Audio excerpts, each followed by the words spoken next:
حدیث کے اندر پہلی چیز یہ بیان ہوئی لوگوں سلام کو عام کرو.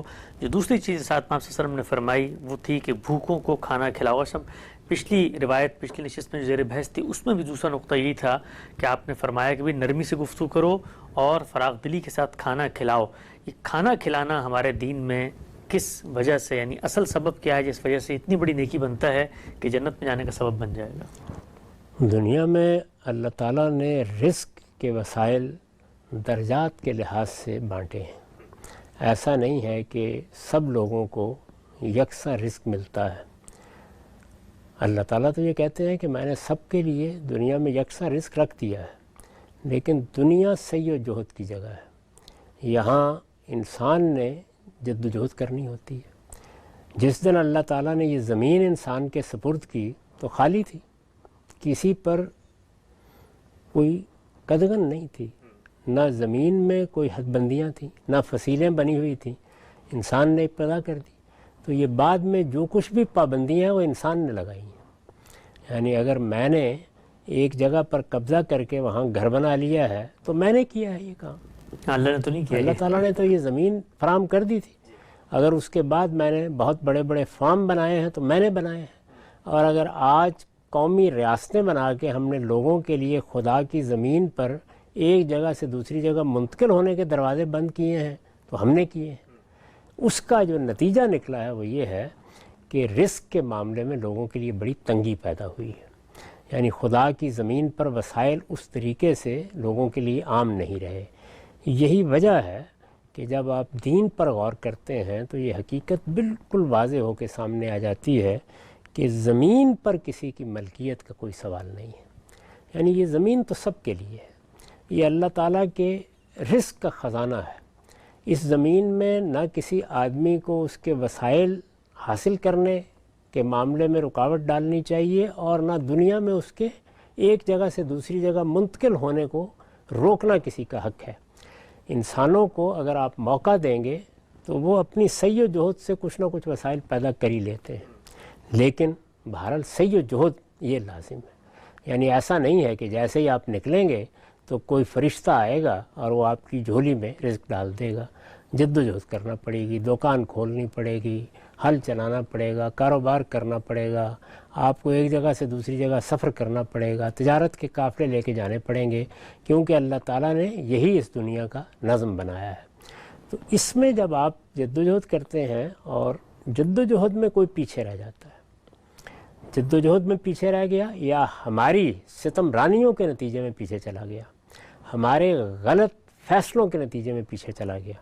جیسے اس وقت دیکھتے ہیں کہ جن علاقوں میں انسانوں کی آبادی بالکل ابتدا میں ہوئی ہے وہاں آبادی بہت زیادہ ہو چکی ہے، لیکن جو نئی دنیایں دریافت ہوئیں وہ خالی پڑی ہوئی ہیں، لیکن انسان ان میں پابندی لگا کے بیٹھ گیا ہے. تو خدا نے تو پابندی نہیں لگائی تھی. جو لوگ آسٹریلیا میں گئے تھے یا کبھی امریکہ میں گئے تھے تو کیا ویزا لے گئے تھے؟ اپنی سعی و جہد کی بنیاد پر گئے. انہوں نے جا کر اس ملک میں اپنے لیے راستے تلاش کر لیے. تو جیسے ہی آپ دنیا میں اللہ تعالیٰ نے جو فراخی رکھی ہے اس کے دروازے بند کرتے ہیں تو لوگوں کے لیے مشکلات پیدا ہوتی ہیں. اگر اسی کو آپ نیچے لے آئیں، یعنی انسان ہمیشہ سے یہی کرتا رہا ہے، وہ ایسی حد بندیاں قائم کر دیتا ہے، لوگوں کے ساتھ ایسے معاملہ کرتا ہے کہ ان کے لیے رزق کے یکساں مواقع باقی نہیں رہتے. رزق تو یکساں نہیں ملے گا، اس لیے کہ رزق کے ملنے کے معاملے میں صلاحیت، قوت، انسان کا ذہنی اور فکری مزاج 10 چیزیں ہیں جو اس میں کام کرتی ہیں. لیکن راستے بند نہیں ہونے چاہیے. یعنی یکساں رزق تو نہیں ملے گا لیکن یکساں مواقع ہونے چاہیے. تو یکساں مواقع اگر آپ غور کر کے دیکھیں تو دنیا میں اس وقت لوگوں کے پاس نہیں ہے. ایسے ہی تو اس کے نتیجے میں پھر غربت پیدا ہوتی ہے. اس کے نتیجے میں نوبت یہاں بھی آ جاتی ہے کہ لوگوں کے پاس کھانا بھی نہیں ہوتا.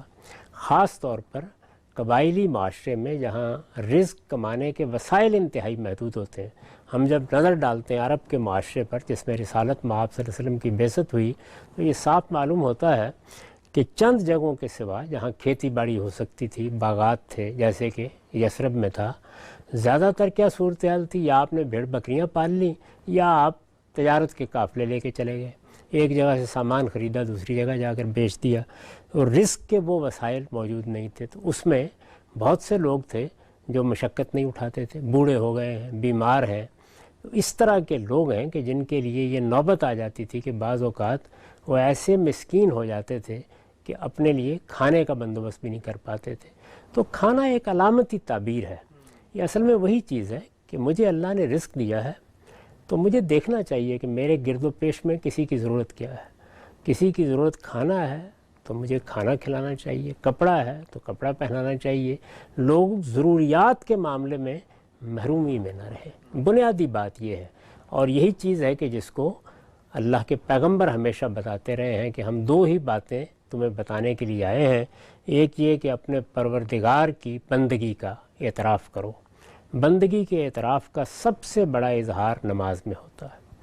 تو اللہ کے ساتھ محبت ہے تو پھر انسان نماز کے معاملے میں بے پرواہی نہیں کر سکتا، پھر تو جیسے ہی صدا آئے گی کہ حی علی الصلاۃ حی علی الفلاح تو وہ حاضر ہو جائے گا۔ یہی چیز ہے کہ جب اللہ تعالیٰ جان و مال کی قربانی کے لیے یا نظر کے لیے بلاتے ہیں تو اس کے جواب میں کیا کہتے ہیں ہم؟ لبیک اللہم لبیک۔ اس وقت بھی لوگ اسی مقصد سے جا رہے ہوں گے، تو لبیک اللہم لبیک یہ ہمیں ہر نماز کے موقع پر بھی کہنا ہوتا ہے کہ پروردگار آپ کی طرف سے بلایا گیا ہے کہ میرے بندو آؤ حاضری کے لیے، آؤ فلاح کے لیے، تو ہم حاضر ہو گئے ہیں۔ جب آپ اللہ تعالیٰ کی بارگاہ میں حاضر ہوتے ہیں، بار بار حاضر ہوتے ہیں، تو آپ گویا اللہ تعالیٰ کے ساتھ اپنے تعلق کا اظہار کرتے ہیں۔ تو دین کی بنیاد میں ایک چیز یہ ہے، اور دوسری چیز کیا ہے؟ اپنے گرد و پیش کے انسانوں کی خدمت۔ دو ہی چیزیں، یعنی اللہ کی بندگی اور انسانوں کی خدمت، دو چیزوں پر دین کی ساری عمارت استوار کی گئی ہے۔ بنیادی اخلاقیات اسی سے قائم ہوتی ہے۔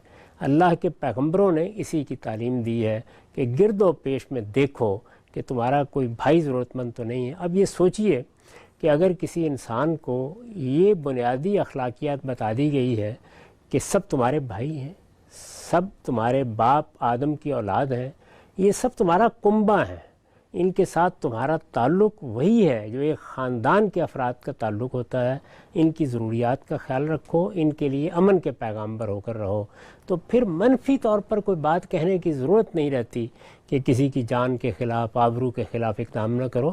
یہ تو بدقسمتی ہے کہ منفی چیزوں کی بھی تعلیم دینی پڑتی ہے، کسی کا حق تلف نہ کرو، ورنہ اصلاً تو انسان سے پیغمبروں کی اور اللہ تعالیٰ کی توقع یہ ہے کہ وہ اتنی باشعور ہستی ہے کہ اس کو آگے بڑھ کر لوگوں کی خدمت کرنی چاہیے۔ یعنی کسی کا حق تلف کرنا یا کسی کے خلاف کوئی اقدام کرنا یہ تو آخری درجے کی بدقسمتی ہے، اسے تو دوسروں کی خدمت کرنی ہے۔ تو اس لیے کھانا کھلانا اصل میں اس معاشرے کے لحاظ سے ایک بڑی چیز تھی، اور اس سے یہ اندازہ بھی ہوتا ہے کہ لوگوں کی ایک بڑی تعداد کس طرح کی مسکینی میں تھی۔ اور قبائلی معاشروں میں، اسی طرح دور دراز کے دیہات میں اگر کبھی آپ گئے ہوں تو بعض اوقات ایسی ہی غربت ملتی ہے جس میں لوگوں کے لیے 2 وقت کی روٹی کا بندوبست بھی مشکل ہوتا ہے۔ ابھی بھی آپ جا کے دیکھیں تو ہمارے ہاں شہروں میں بھی ایسی جگہیں آپ کو مل جائیں گی جہاں لوگ اسی حال میں زندگی بسر کر رہے ہیں۔ اس میں رسالت مآب صلی اللہ علیہ وسلم نے ایک بڑی بنیادی چیز کی طرف توجہ دلائی ہے، اور یہ دیکھیے کہ ہمارے ہاں قرآن مجید میں جو سورہ بلد ہے وہ کیسے اسی بات کو سب سے بڑی چیز کے طور پر نمایاں کرتی ہے، یعنی لوگوں کی گردنیں چھڑاؤ، ان کو غلامی سے نجات دلاؤ، ان کو امن فراہم کرو، اور وہ یتیم اور وہ مسکین جو خاک آلود ہوئے پڑے ہیں ان کی ضرورتوں کا خیال رکھو۔ اسی چیز کو یہاں بھی آپ نے بیان کیا، جب پہلی مرتبہ یثرب میں آئے ہیں تو گویا لوگوں کو آ کے جو پیغام دیا وہ امن کا پیغام دیا، اور اس چیز کا پیغام دیا کہ تمہارے گرد و پیش میں لوگوں کو بھوکا نہیں رہنا، کم سے کم بھوکا نہیں رہنا چاہیے۔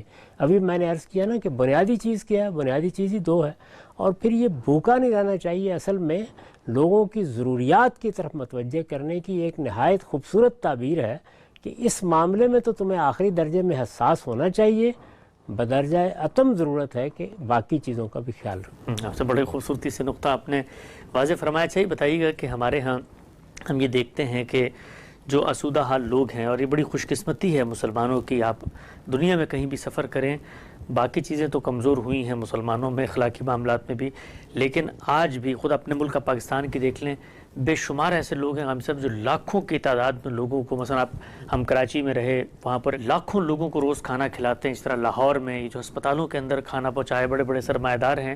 تو مسلمانوں میں کم سے کم ابھی دیکھتے ہیں کہ ایک حوصلہ مندی کی چیز رسول اللہ کی ہدایت پہ وہ عمل کر رہے ہیں کہ کھانا کم سے کم وہ کھلاتے ہیں لوگوں کو. نہیں، اس میں کوئی شک نہیں. ہمارے ہاں لوگ بہت خیرات کرتے ہیں، بہت مدد کرتے ہیں.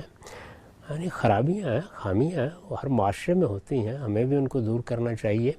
لیکن لوگوں میں خدمت کا بہت جذبہ ہے. کتنے ادارے ہیں جو لوگوں کے تعاون سے چل رہے ہیں. بڑے ہسپتال ہیں، گنے نہیں جاتے.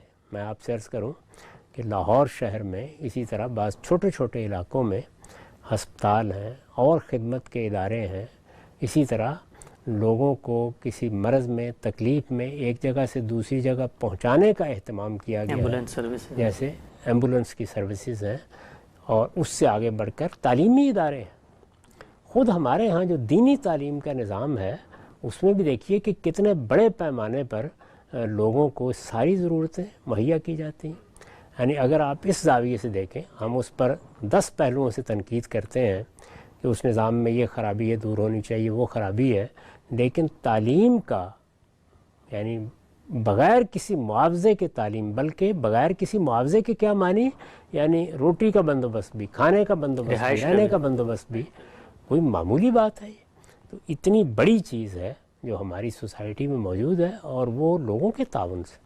یعنی اس میں کیا ہوتا ہے، لوگ آتے ہیں، وہ آ کر کھانا بھی فراہم کرتے ہیں، وہ روپیہ بھی دیتے ہیں، وہ ضروریات بھی پوری کرتے ہیں. تو یہ بڑی غیر معمولی بات ہے، اور دعا کرنی چاہیے کہ اللہ تعالیٰ ان کا یہ جذبہ قائم رکھے. ہمارے معاشرے میں اس پہلو سے آپ کو گلے اور شکایت کا موقع نہیں ملتا.